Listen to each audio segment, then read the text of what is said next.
Assalamualaikum warahmatullahi wabarakatuh. Kami dari tim 5 akan membahas materi mengenai penggolongan obat.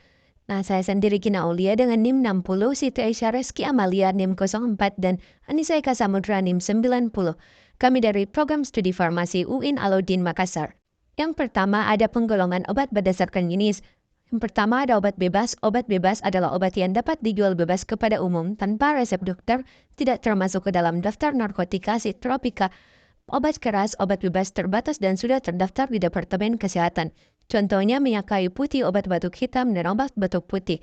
Adapun tanda khusus untuk obat bebas yaitu bulatan berwarna hijau dengan garis tepi warna hitam. Yang kedua ada obat bebas terbatas. Obat bebas terbatas atau obat yang masuk ke dalam daftar W atau singkatan dari Warshong yang artinya peringatan. Jadi maksudnya obat yang bebas penjualannya disertai dengan tanda peringatan. Menurut keputusan Menkes RI, obat bebas terbatas adalah obat keras yang dapat diserahkan kepada pemakaiannya tanpa resep dokter bila penyerahannya memenuhi persyaratan. Contohnya ada Decolgen, Betadine, obat alergi CTM. Adapun tanda khusus untuk obat bebas terbatas berupa lingkaran berwarna biru dengan garis tepi berwarna hitam. Tanda khusus harus diletakkan sedemikian rupa sehingga jelas terlihat dan mudah dikenal. Selanjutnya ada obat keras. Obat keras atau obat daftar G menurut bahasa Belanda G singkatan dari gevaarlijk, artinya berbahaya. Maksudnya obat dalam golongan ini berbahaya jika pemakaiannya tidak berdasarkan resep dokter.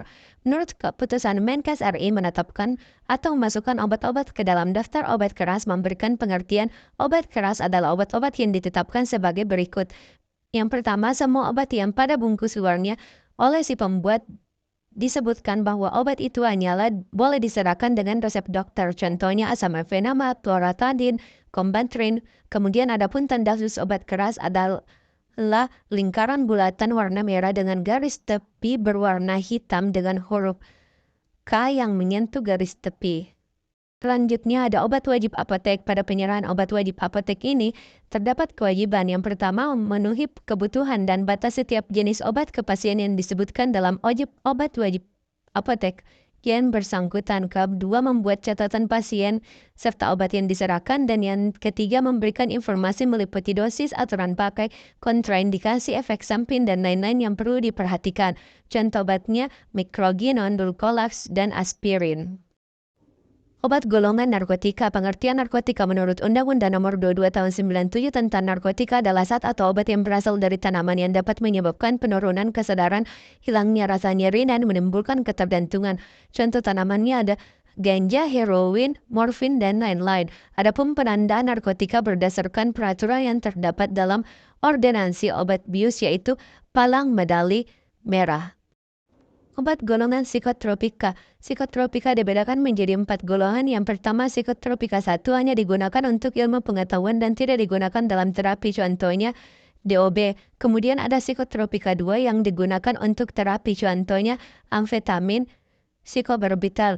Kemudian ada psikotropika 3 yang digunakan untuk terapi dan atau ilmu pengetahuan dengan mempunyai potensi yang sedang, contohnya itu ambarbital. Kemudian psikotropika 4 dia berkhasiat untuk pengobatan yang sangat luas, digunakan dalam terapi dan tujuan ilmu pengetahuan, mempunyai potensi yang ringan, misalnya brozepam.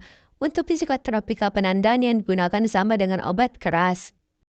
Selanjutnya, penggolongan obat berdasarkan mekanisme kerja. Yang pertama, ada obat yang bekerja pada penyebab penyakit, misalnya akibat bakteri atau mikroba, contohnya antibiotik. Kemudian ada obat yang bekerja untuk mencegah kondisi patologis dari penyakit, contohnya vaksin dan serum. Kemudian yang ketiga, obat yang bekerja menambah atau mengganti fungsi-fungsi zat yang kurang, contohnya vitamin. Keempat, ada pemberian placebo adalah pemberian obat yang tidak mengandung zat aktif, khususnya pada pasien normal yang menganggap dirinya dalam keadaan sakit. Selain itu dapat dibedakan berdasarkan tujuan penggunaannya seperti obat antihipertensi, kardiak, diuretik, hipnotik, sedatif, dan lain-lain. Penggolongan obat berdasarkan tempat pemakaian. Ada 2. Yang pertama, obat dalam yaitu obat yang dikonsumsi per oral, contoh tablet antibiotik, paracetamol tablet. Kemudian obat luar yaitu obat-obatan yang dipakai secara topikal atau tubuh bagian luar, contohnya itu sulfur dan lain-lain.